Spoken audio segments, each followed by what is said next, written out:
Welcome back to Harmonic Convergence. In Chapter 2, we're exploring change, one of the 8 frequencies of the human experience. And right now, one of the biggest, most uncomfortable changes we're all navigating is AI.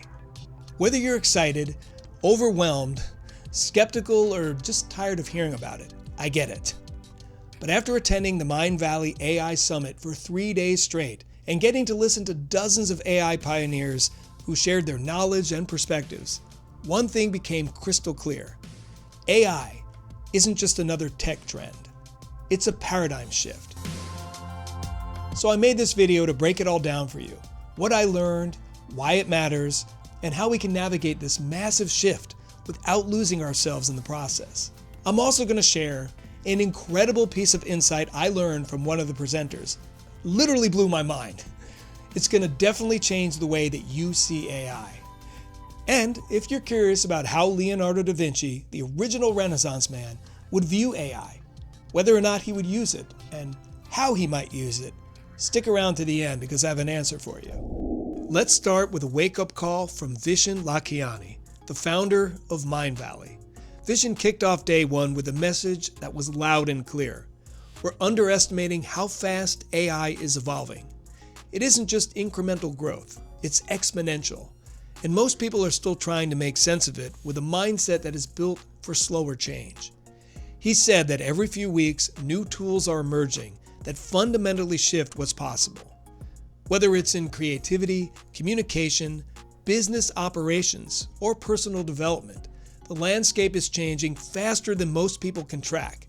And while that's overwhelming for some, it's also a massive opportunity for those willing to engage with it. Vishen made it clear that learning how to use AI isn't optional anymore. It's imperative. Businesses that fail to integrate it into their workflows will be left behind. And individuals who avoid it out of fear will miss the window where early adoption still gives you an edge, where experimentation and play can still feel accessible. He even quoted Peter Diamandis, chairman of Singularity University, who said, "There will be 2 kinds of companies at the end of this decade. Those that are fully utilizing AI, and those that are out of business." Vishen also talked about possibilities. He reframed AI not as a threat, but as a creative expansion, a tool that can amplify our productivity, our storytelling, and our ability to impact the world. And this wasn't just about work.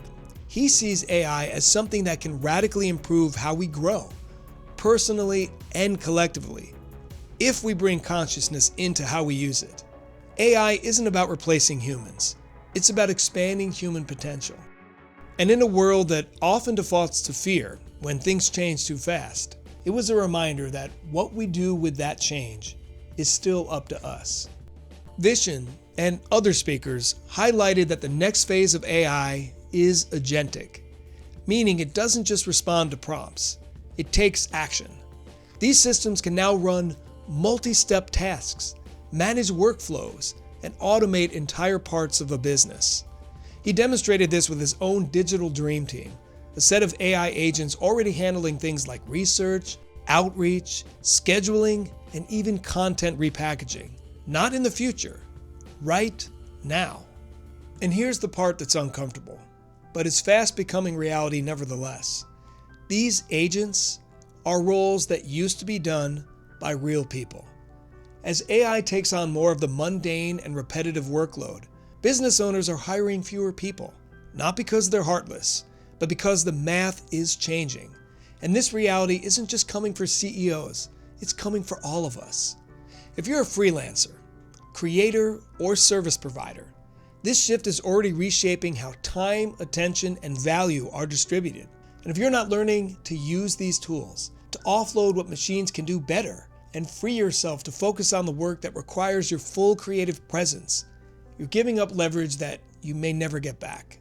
This isn't about becoming technical. It's about staying adaptable, curious, and willing to evolve, because the speed of change isn't slowing down, but neither is the opportunity. One of the most impactful talks at the Mindvalley AI Summit came from Cassie Kozyrkov, the former chief decision scientist at Google. While Vishen talked about the opportunity cost of missing out on AI, She gave a talk that was deeply human and incredibly relevant to where we are right now.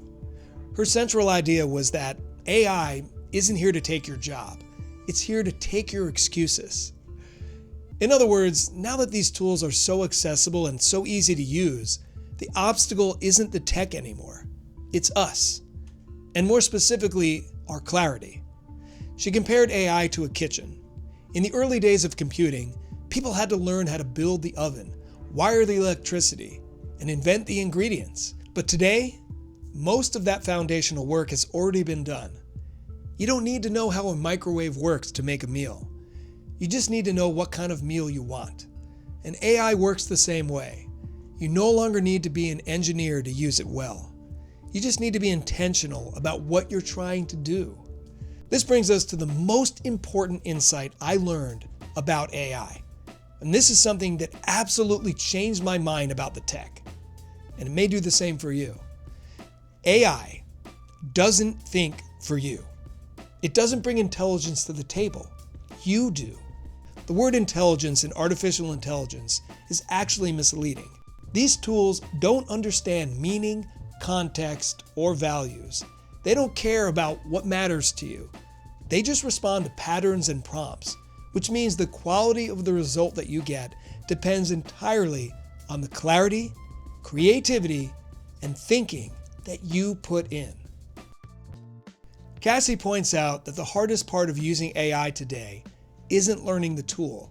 It's staring at that empty text box that says, "Ask anything," and realizing that you actually have to know what you want. That's what she calls the blank page effect. And that's what really is stealing people's excuses. Because when you remove the technical barriers, you're left facing the much harder question.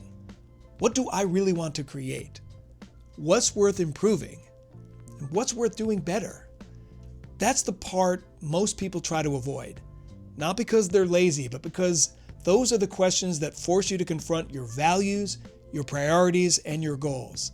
And AI can't answer those for you.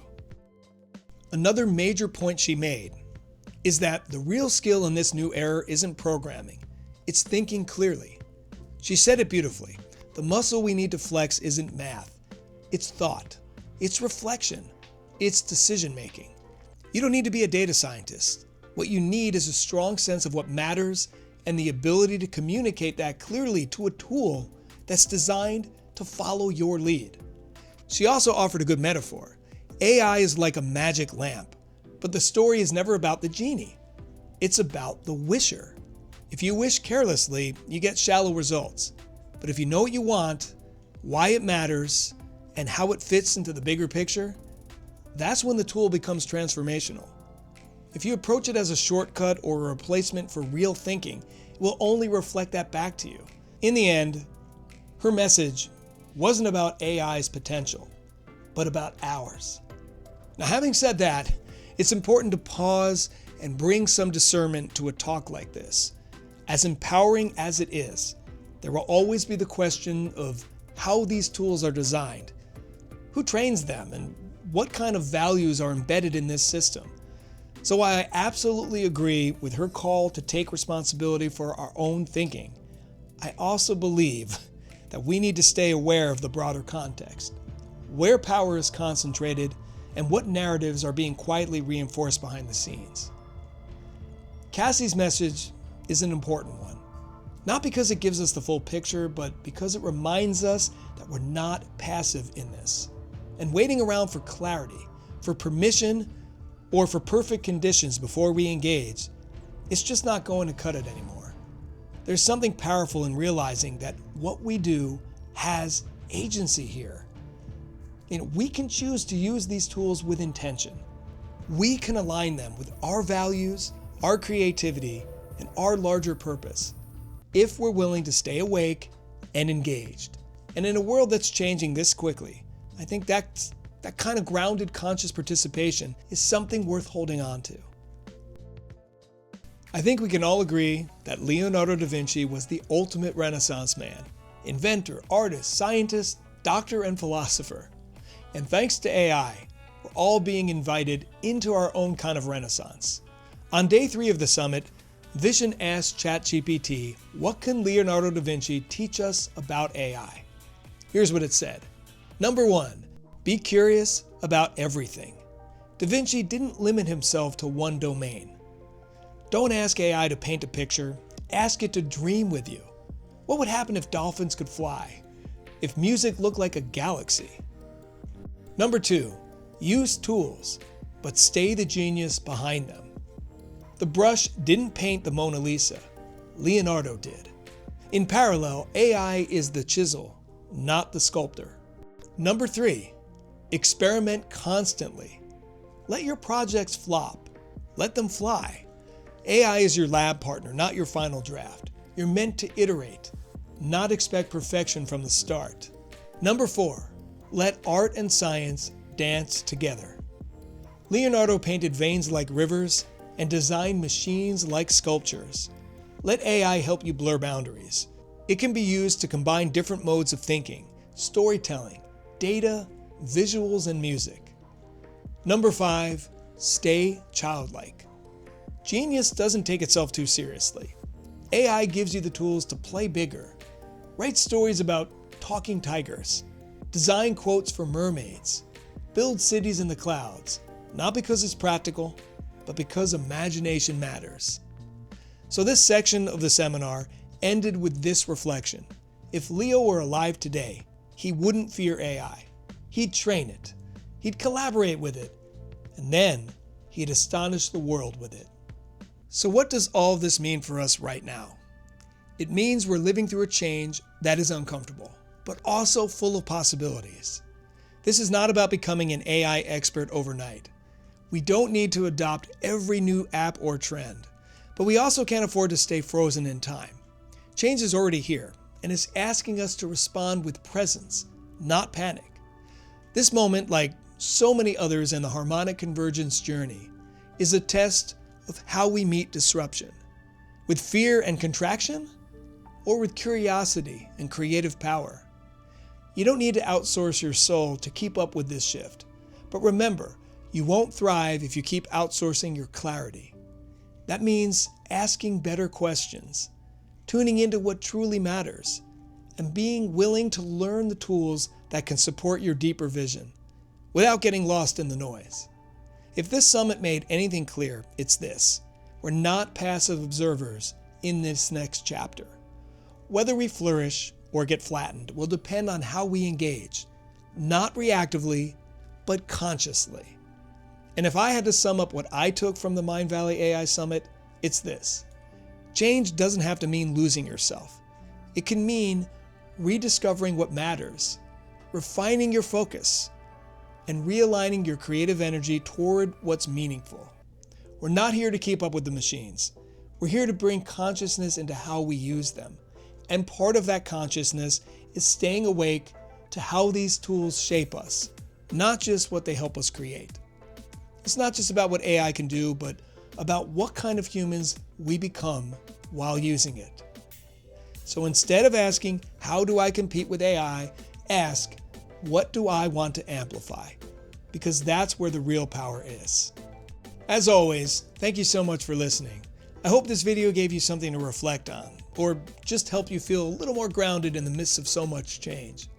Please like and subscribe, and leave me a comment letting me know your thoughts on AI. Until next time, namaste.